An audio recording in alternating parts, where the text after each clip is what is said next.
Na ir šis duetas atstovauja jaunimo užskaitantainį, svečiai atvykę iš Rusijos, Igor Šibryk su žirgu Landilot.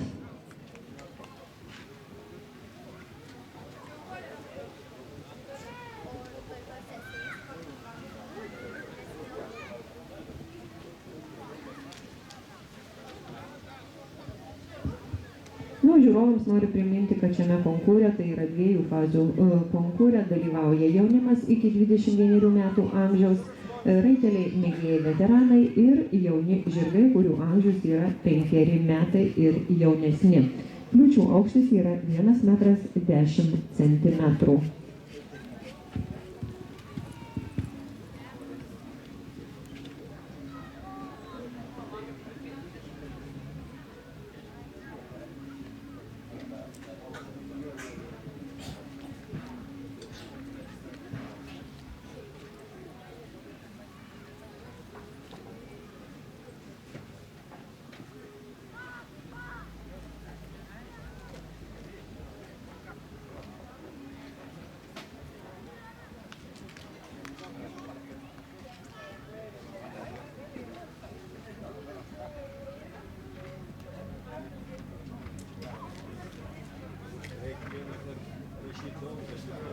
Pusę,